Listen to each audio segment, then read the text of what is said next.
Hello, everyone, and welcome to another episode of Losing You, Gaining Yourself and our Writers Series. Today, I'm talking to Reana Malori, who is an Amazon author of romance and paranormal, right? I do have some paranormal. Awesome. Well, Rihanna, welcome to our show. Thank you so much for coming. Thank you so much for inviting me. I'm very happy to be here. Awesome. So let's talk about writing for you. Was writing in books something that just was always something you did, or is it something you started later on in life? Tell me about your love affair with books and writing. Oh, well, my love affair with books started at a very young age. I actually was given my very first novel at the age of 14. Mm-hmm. And it was actually one of those capture romances that we tend to call it. Mm-hmm. But I was given one of those by a friend of mine, and I was hooked. I was hooked on the escapism and getting lost in a story and getting lost in an entirely different world than what I lived every day. And that is really what started my love of reading, and the idea of crafting a story in a world. So while I would write short stories and I would reframe or redesign stories that I had read and make them my own, I had Mm-hmm. never actually thought to be a publisher or to be an author. That wasn't what I saw as my future path. I was going to Okay. be an accountant, and I was going to Wow, that's work with different. numbers every day. What a difference, right? I never dreamed that I could actually put my ideas and my thoughts on paper and bring them to the world until much, much later in life. Wow, that's And awesome. when I actually came across the idea of actually sitting down in front of the computer and writing a story that I would want to read and putting it out to others whom also may be looking for those types of stories. It actually happened much later in life, and it was something that, um, once it was started, I couldn't look back. And it's a part of me. It's so much a part of me. I don't think I could separate the author, me, from the everyday life that I have. Okay. So, what type of books again do you like? What kind of like what's your genre, and what kind of books do you like first of all to read, and are they the same type of books that you like to write, or stories, I should say? They are. I like to, so the stories I love to read, I love a good romance. I love a good alpha male. So I really cut my teeth when I once I found the genre of interracial romance, Mm-hmm. featuring Black women. I actually cut my teeth. I'm sitting here in my office as I'm talking with you today, and I'm looking at my bookshelf. And Mm-hmm. some of the authors that I purchased their books in print copy from Amazon, when I first started, was, I have Yvonne, I have Crystal Hubbard, I have Bridget Midway, Dahlia Rose, Kimberly K. Terry. These are the Ceresia Glass. Those were the authors that Nia Fox. I'm actually looking, Marilyn Lee. I'm finding more and more as I look around. So Right. those were the stories that I actually began reading, Mm-hmm. once I found this genre. And even before that, romance was always my favorite. That's what I loved. Yeah. And so when I write interracial romance as well, not only because I enjoy those stories, I enjoy the dynamic between a Black female and a male, who's oftentimes not African American. And sometimes, of course, they are. A good romance is a good romance, no matter True. what the demographics are of the couple. But I write interracial romance because those are the stories that I'm drawn to. I Mm-hmm. do dabble a little bit in paranormal, but I prefer those contemporary romance, military, alpha male type stories. Okay. Mhm. You named a number of authors there. Who would be, let's see, give me like your first three favorite, and why do you like them so much? Oh, that's such a tough decision.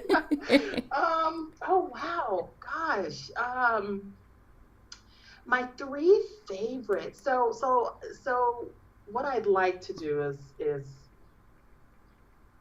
from the ones that I first started reading and I still love to this very day.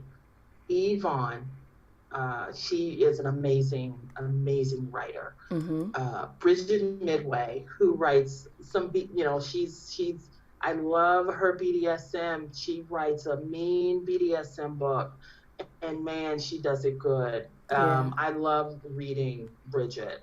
Um, but then I'm also going to throw in a name that I found many readers don't know is J.L. Lee and Jeannie Johnson, and I say them both because they often write together.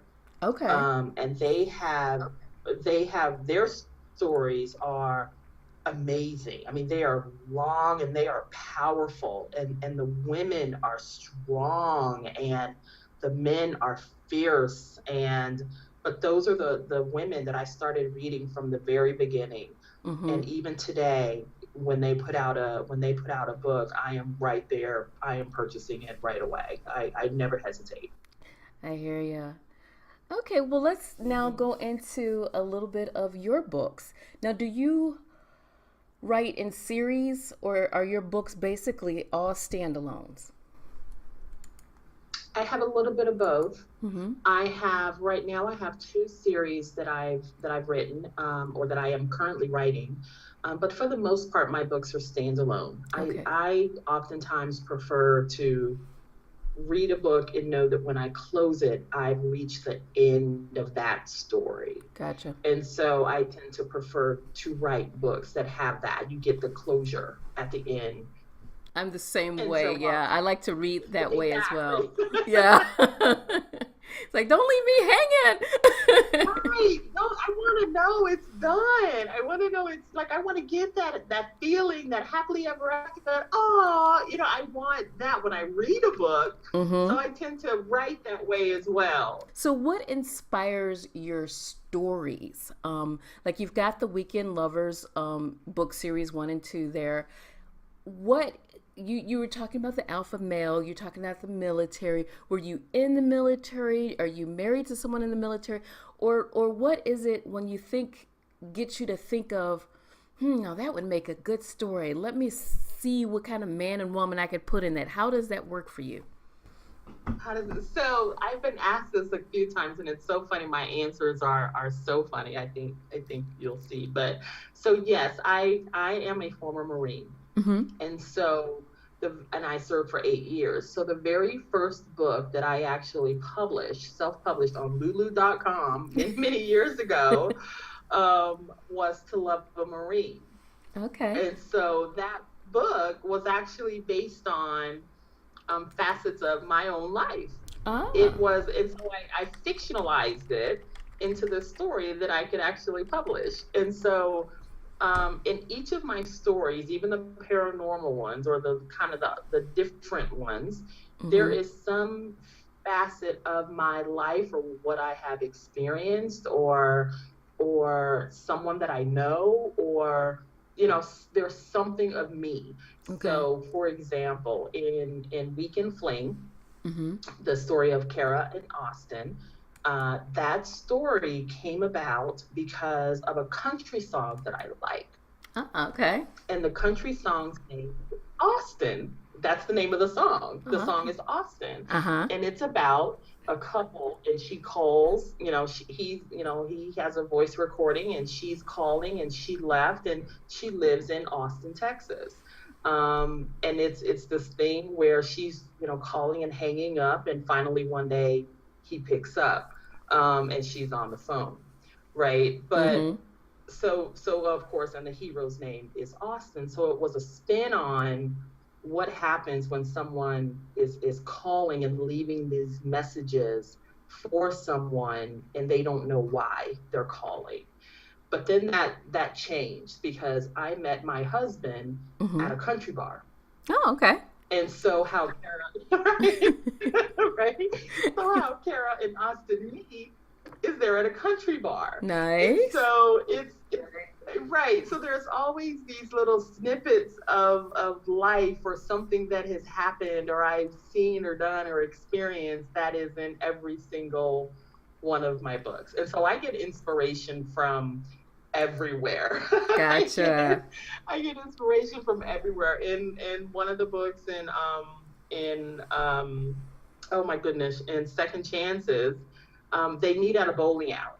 Well, Okay. I used to work at a bowling alley when I was in the Marines because I had a second job. And so it's those types of things. And I sit here and I say, how would a couple meet in this scenario Mm-hmm. and get to their happily ever after? And so there's always a spin on it. That's nice. I like that. So Yeah. for writers out there, they really can just look at their life in that way, not so much necessarily their personal experience, but what they do in their life or places they've been that can make a good story. That's exactly right. It's where have you traveled? Where have you, a people watcher, if you're a people watcher, you can get so many stories from simply observing people. Mm-hmm. And it can be a 30-minute where you're sitting there having coffee or walking in a park, and you can actually get many, many stories and ideas from just observing people for a few minutes, and then you can build a whole world around it. Right. Yeah, I like that. That's definitely something to keep in mind when creating. I kind of started doing that. I have this page that I started where I got this idea of people, a man and a woman, and then jobs that aren't like the ones you see in romance novels per se. Like maybe he's driving a garbage truck for a living, you know, and kind of like, Right. pulling something out of that. It's like, okay, so no, he's not a rich billionaire doctor or something. He's just an everyday guy, and he's falling in love with an everyday girl. Those are actually some of the best stories. Yeah, I'm hoping so. I'm working it. By the way, I love your website. Thank you. Very well done. I like Thank yeah, you. there's Thank you. it's so hard because some websites can come across as so busy, and yours is just nice and elegant, and it just kind of makes me want to keep, looking at it, exploring what else is going on. Wonderful. That's actually what I was going because I wanted it to be smooth and sophisticated, but give information, but not be so overwhelming that people look at it and say, "Oh my gosh, what is this?" So, Right. thank you. That's actually great. Awesome. Now I want to talk about writing, and I want to talk about your style of writing when you're putting a story together. Is it something where you just kind of like outline the story, storyboard it, that from beginning to end what's happening? What really is your formula, and even like schedule to get out a book at a certain amount of time? Because though you're an independent writer, you still want to kind of like schedule yourself to time books so that get paid. So so exactly how do you do that? How do you write? So I am a pantser. I struggle with trying to create an outline. I don't do well at that. I've actually tried using writing software, Scrivener, and other things, and they don't work for me. Hmm. It throws me off when I have to try and organize it. And I think, and some people say, oh, just give it a try, give it a chance. And I have. Mm-hmm. But for me, I think I feel stifled. I feel like I'm putting myself in a box. So for me, I know what the premise of the story is. Mm-hmm. I know what the general thought is. I don't know how it's going to end. And I Really? don't know. I don't. When I start a story, I actually don't know how it's going to, in the sense of couples, there's that moment, there's that conflict, there's that catalyst where something's going to happen Mm-hmm. in the story. I don't try and prescribe that at the very beginning. Okay. What I know, is that I have these two people and they're going to meet, uh, this way, and this is what he does, this is what she does, and I'm going to start writing it. Okay. And what happens is the characters, and I promise you, I'm not crazy, but the characters tell me how they want their story to go. Okay. And they actually dictate their story to me, and I simply type it out. Now, if I try and change that, if I say I don't like where this is going and Mm-hmm. I want to change it, or I want to modify what the characters are telling me, they will stop me. They will stop talking to me, and Wow. I will get writer's block, and I will not be able to make it work. I will struggle in order to make that story work until I let it go and I say, you know what? I'm just going to let the characters tell me where they want to go. And once I do that, Mm-hmm. they start talking to me again. And again, I promise you, I'm not crazy, No, no, I totally understand what you're but saying, though. story, and I'm just the conduit to getting it out. But so when I try and organize, structure and say this is how the story is going to go, and organize it and prescribe it, it doesn't work for me. It absolutely does not work, and it'll stop me in my tracks. So, what about how you schedule it? So many people have these different, schedules. They know that this book is going to come out this month. They're going to give this amount of time to write this book. Does the scheduling in that way work for you, or you're going to write X amount of hours this day or X amount of words this day? Mhm. So I actually have to schedule mine, based on blocks of time that I can write.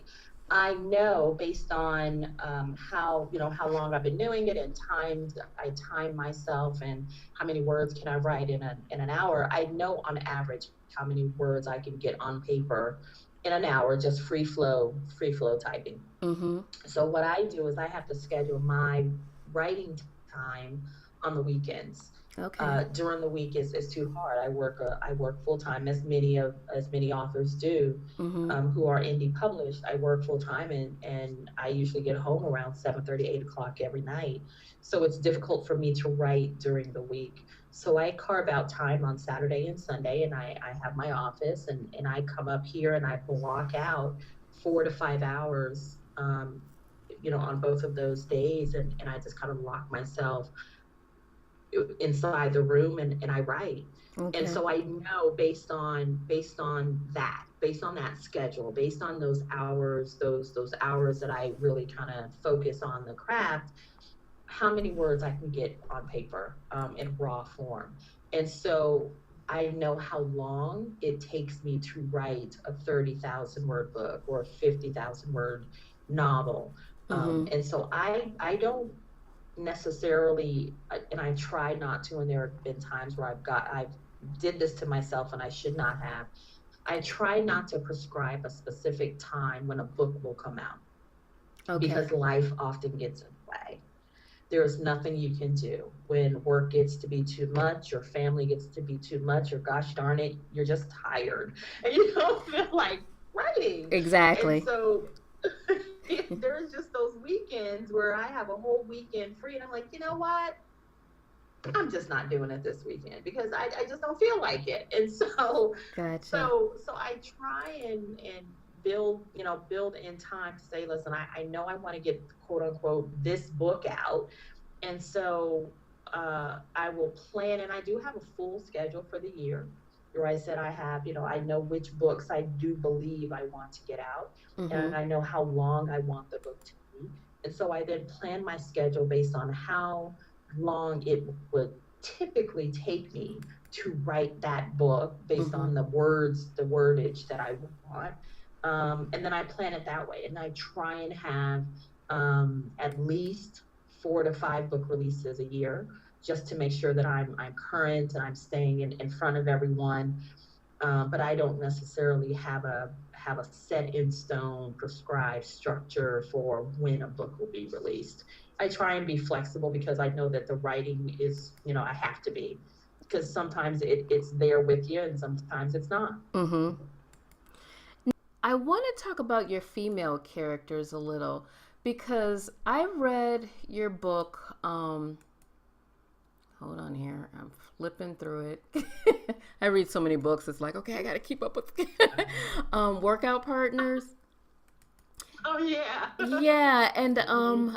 I Like that read hot one. tub scene, huh? Yes, I read another one that was close to that one. In any event, I noticed both of the characters, the female characters, were tall, curvy women. Yep. Is that a theme throughout? Because I've only read two. Is that a theme of your women? Is that kind of like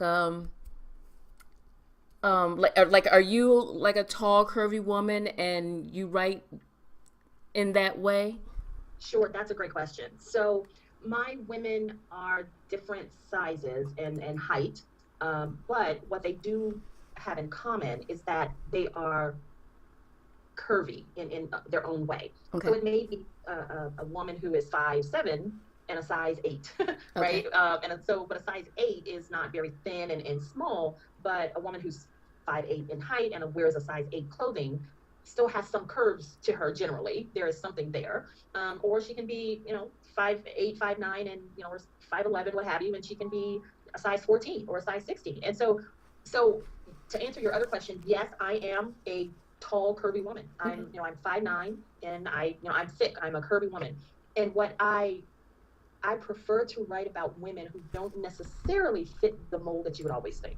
But that's not to say that I don't write women who are thinner, because I do. I have some of my characters who are thinner. Mm-hmm. Adele, in Escape to Heaven, Mm-hmm. is thinner, right? And she's very fit. She boxes, Right. Right. But I like to write stories about women who fit the average size of women in the world. And I know that ranges from so many things, right? That could be a size, an average size for one woman could be she's a size 4 and weighs 120 pounds.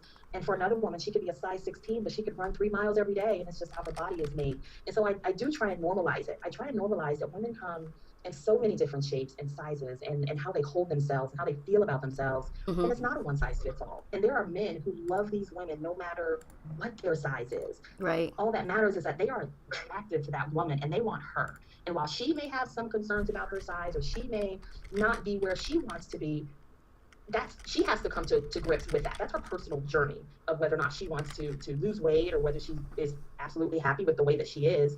But I think it's about acceptance. Yeah, so I do. So I do. I women who are thicker, who are thinner. But I try and write a range. Mm-hmm. Just it's normalizing women and who they are, and sometimes they have flaws and sometimes they don't, and just kind of go with it. Yeah, I guess the reason why it stuck out to me is well because there were like the two women, and of course I always want to Mm-hmm. think of the author and how closely we want our stories or our characters to be to our personality or our style, or someone we know close to us. So Mm-hmm. I guess that's why it kind of like rang out in my head. And I've never been tall, and I've spent the last 20 years kind of thick. So so this was I was trying to like picture this person, and And I think also I try and read it in a way that it's up to the reader to interpret what they think of as curvy, because yeah. we see ourselves in the characters we read. So what may be curvy to you may not be curvy to me, but how you're reading the book. When I say she's, she's curvy and thick, your mind will create something, Yeah. and it will be whatever it creates will be an acceptable picture in your head on what this person looks like. And I think that's part of the fun in that as well, is that I try and make it so that if I do it right, Mm-hmm. that women will see themselves in the female characters that I write. Right. Yeah. That's awesome. Okay. Well, now let's go and switch gears and talk about the business of writing. as far as taking writers courses and the education, getting the education to write fiction books. If a person wants to write a fiction book and they've not taken an English lit class or anything like that, what would you suggest would be a good way to get them writing? And have you taken courses and whatnot into fictional writing, nonfiction, to get where you're at? So at the time I had written my first book, I had not taken any courses on writing fiction work. I had taken English literature classes for my degree, Mm-hmm. for my business degree, but nothing related to fiction writing. Okay. So when I wrote mine, it actually was all based on inherent knowledge, and we all have that. Mm-hmm. We've all been reading for years. We know what we enjoy. We know what type of story we want to read.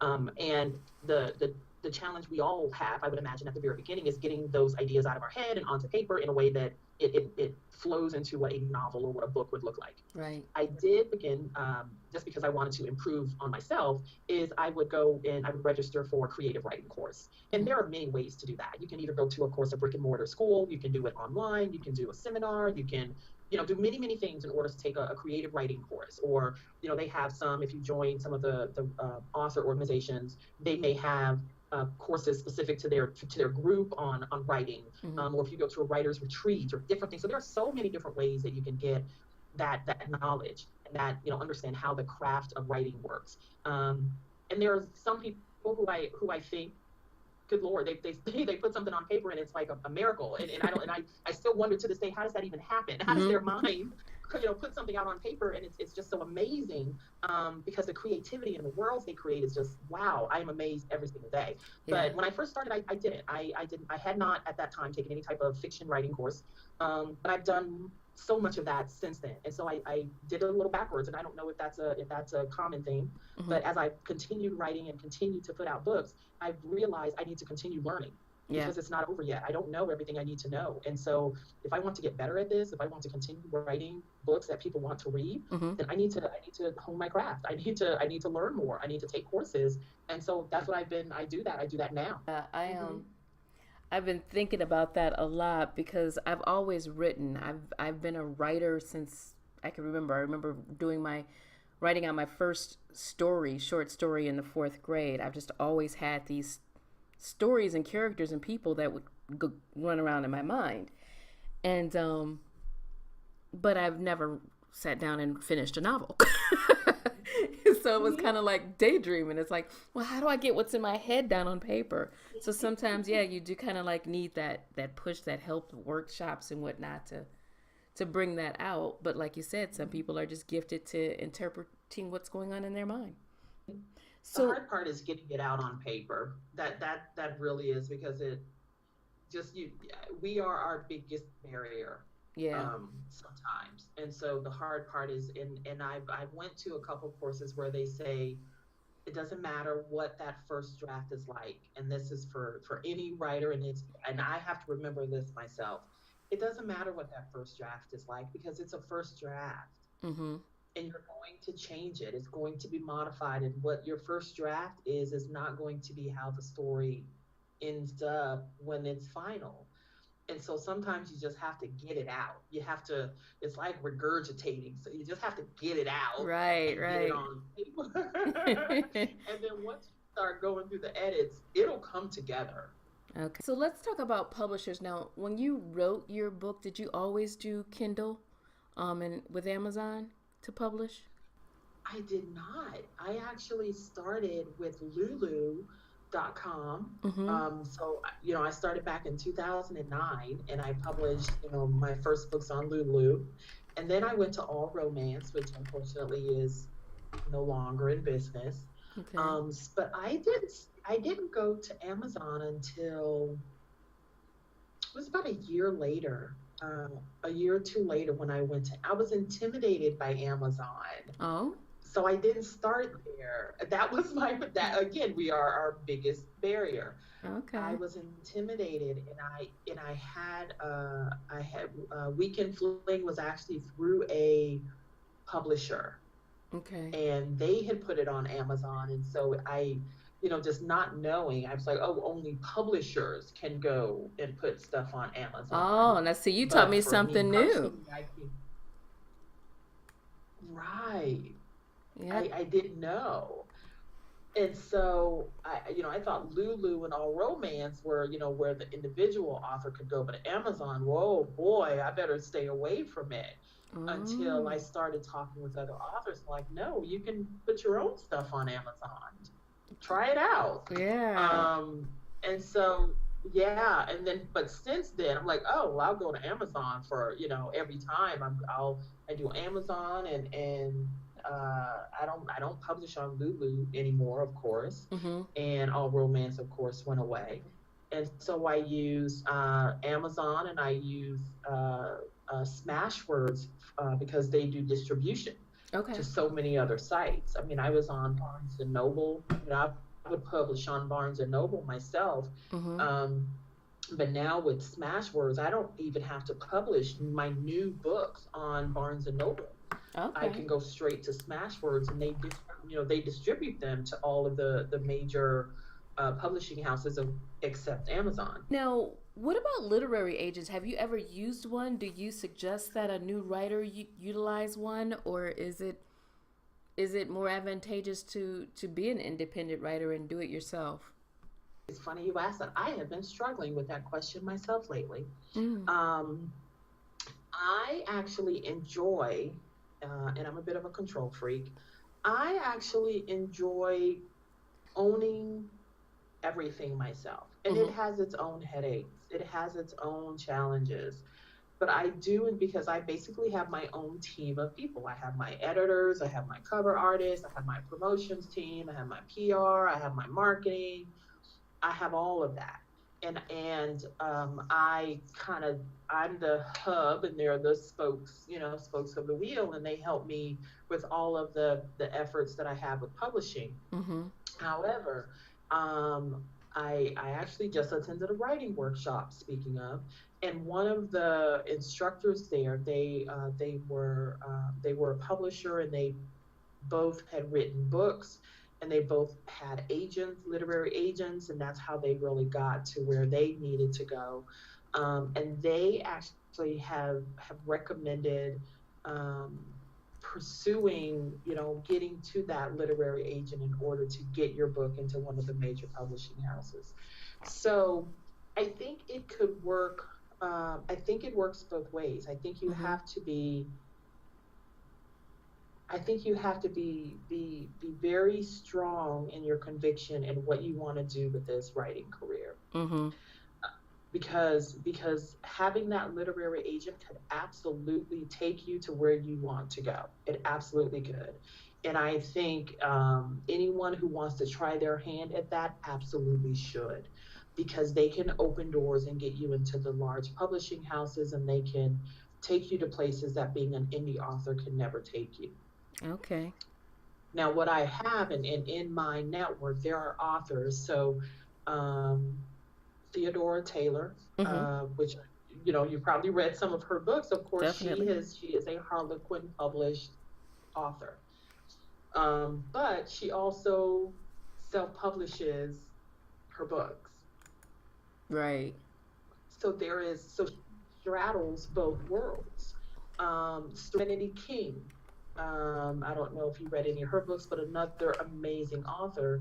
She was an author with me at Beautiful Trouble Publishing, Mm-hmm. and she has also self-published many of her books. But now she is published under Kamani, under the Harlequin brand, right? So Okay.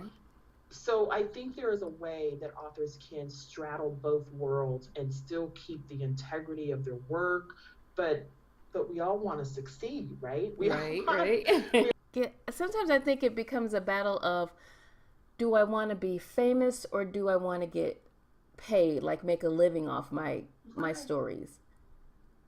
As right, Yeah, and right. that's kind of like what I'm battling with. Okay, get the story done, but what kind of writer do I want to be? Do I want my books published all over the place, or do I just kind of like want to Mhm. get to the point where I'm making a consistent check and not having to work a 9 to 5? Oh, that would be awesome, just so you know. And that's why I'm sitting here and I'm thinking like, should I? I've written 20 plus books of different lengths, Mm-hmm. and I'm like, wow, maybe if I actually put my head to it, could I really get out there and get a literary agent that could represent me to some of these places? And sure, okay, maybe I would, but good gracious, do I have the time and do I have this and all Mm-hmm. the reasons that kind of limit what we do. And so it is a trade-off. I mean, it's a Right. trade-off, and you're absolutely right. Do I want to be popular? Do I want to be famous? Or do I want to quit my day job and tell those people to go shove it and work and write every day and do what I love and Mm-hmm. not have to worry about, punching a clock every day? Right. That's a hard decision. I still struggle with that myself every single day. Yeah, that's kind of for me what I want to do. What, and I think it's also my biggest fear that's stopping me from progressing as quickly as I probably could is because I want to write to where I can make my living off of writing, and but I also don't want it to become so overwhelming of a business that I'm working harder trying to stay, earn my living writing than I was just working a 9 to 5 and enjoying the process. Exactly. Exactly. I want this to be and part of it with me is writing for me is such an escape. Like work is work. Work is I gotta get up at 6 in the morning. I gotta commute for an hour. I mean, that's work, right? Mm-hmm. And maybe for me, and this is my own failing, it could be a mental block for me that, you know, I love writing. I love it so much. But when it becomes quote unquote that day to day job, is it Right. no longer going to be fun? And Exactly. I just don't know. I just don't know. Yeah. Yeah, because I would hate to lose the fun of writing and. Exactly. I want to keep it fun and light and that escape. And wow, I'm doing this. And it could absolutely be the same. I wish I could take like a 6 month sabbatical and just test it out for a little bit. Right, But right. that doesn't always work. Right. Support, like when you first started writing, you mentioned before that you were already married, and you did mention that you are working full time. So writing is a little different from you. How do your friends, do you find that they're supporting this, or are they looking at this as your little hobby, not so much as something grand? How is the support going for you with this? That's actually a good question. So my husband and my sons and even our extended family, especially his family, which is interesting. They are extremely supportive. So he is actually the one. My husband is actually the one who continued to press on me to write, to actually put the story on paper. Because I would complain to him, oh, I've ran out. There's no good books. We need more books. We need more. We need more. Mm-hmm. And he actually pressed on me, then you write it, write what you love, and you put it out there. So he has actually been my biggest supporter. That's awesome. He actually has been the one that has pushed me, or when he knows I'm supposed to be writing and I'm not, and I'm sitting there on my Kindle reading, Mm-hmm. he'll say, okay, close the Kindle. It's time for you to go. You need to go write, because you keep telling me you need to get this book out to go write. And so my kids have been amazing. They're so supportive. They are my biggest fans. And they are always out there, telling people about my books. My husband would tell everyone he worked with, his family, so it's actually been really good. And even when I go through my times of just writer's block and not being able to put words on paper, they're still very encouraging. And I have to travel for conferences or when when mom is, when I'm locked away here in my office for 4 or 5 hours, on Saturday and Sunday, they know that I'm doing something. I'm writing and I'm doing what I love, and they're just there for me, and it's awesome. Right. So and when I do have that, I do try as best I can to keep separate my day world, my day life, Mm-hmm. and my writer life. Some friends know, just because I'm like, hey, yeah, I'm writing a book, and I know they would enjoy it. But my work part, my work colleagues, they don't necessarily know, unless I need to, unless I just decide to tell them. But my family has been extremely supportive, and my husband and my kids have just, I mean, they're my biggest supporters, and I love them for that, Mm-hmm. because they know what mom is doing is important to me, that Mm-hmm. it's important to me. And so by default, they support it because they want me to do what I love. So it's Right. actually been really good. That's beautiful. That's good to hear because a lot of full time writers have talked about that support, and it's so good when you have that support. It's so important as a writer. So I'm glad to hear that. Now, what are your biggest mistakes made? Your learning curves, um, and maybe something you could tell a new writer as an encouragement. So my biggest mistake, was not advocating for my own self, and marketing and promotion. What I didn't know at the beginning is that if you don't put yourself out there, Mm-hmm. no one's gonna no one's gonna be your biggest supporter but you. And so for the first few years after I wrote, I said, hey, I published this book. Everyone's gonna find it. It's gonna be awesome. Everyone's gonna love it. But Didn't quite work out but that way, huh? it was great. It was great. I'm publishing a book. Everyone's going to be like, "Oh my god!" It doesn't work that way. Right? Right. You have to you have to market yourself, and you have to promote yourself, and you have to connect with people, and you have to go to conferences, and you don't necessarily have to go to conferences, but you have to put yourself out there, Right. in some way, shape, or form. And I didn't do that, and I lost a lot of ground. I had great stories, and yes, people found me, and yes, people, the success was there early on, Mm-hmm. which was great. But I think I lost out on really connecting with readers at the very beginning, because I did not know what I didn't know. I should have Right. promoted myself. I should have marketed myself in my books, and told my story, and let people know, that I was here, that I was around, and what my stories meant to me. And so I think that's a mistake I made, and I recognize that, and I'm trying to, once I really understood how I had limited myself, I strove to do better. Awesome. And so I made a concerted effort since then, to really put myself out there, and make myself visible in public, and not just go out and say, hey, buy my book, but hey, get to know me as Rihanna, and this is who I am, and then let's talk about maybe why I write the stories I write. Mm-hmm. And then if you're interested in that, then sure, go ahead and buy a book, right? And so Right. I've learned that it's a process. Okay. It's a process.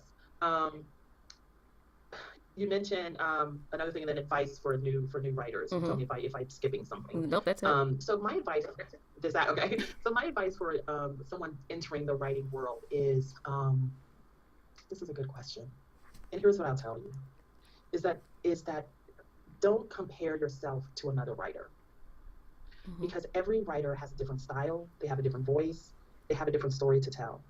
And sometimes you're going to read, I read as you read, and other people read. You read stories by other authors, and you're like, wow, the Mm-hmm. story they told was absolutely amazing. Yeah. The mistake for a new writer, and I hope they, my advice is try not to do this, is to not say, why can't I? Mm. Because the story you write is your story. It's no one else's story. And people are going to enjoy your story, and your story is going to resonate with them in a way that maybe that other story didn't. Right. And one of the stories that I have like that is Escape to Heaven, and it's about a woman who escaped an abusive relationship.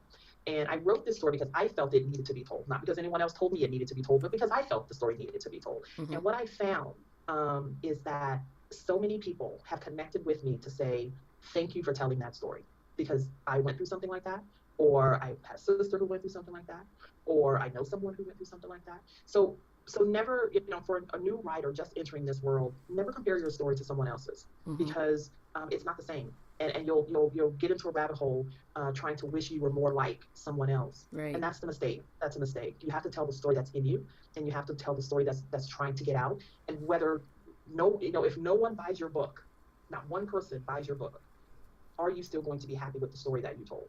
Right. And if the answer to that is yes, then that's all that matters. And sure, we all want to be successful, we all want to make Mm-hmm. money, but at the end of the day, did you write to make money, or did you write because there was a story inside of you that needed to be told? And once you answer that question, then you'll know what you're doing this for. Yeah. I like that. That's beautiful. Well, Mm-hmm. thank you so much, Rihanna, for sharing your time with us. I learned so much. I've been so encouraged, and you are such a delight to speak with. Thank you, Cece. Well, I'm going to sign off now. Thank you so much, listeners, for tuning in with us to another episode. And until next time, keep smiling.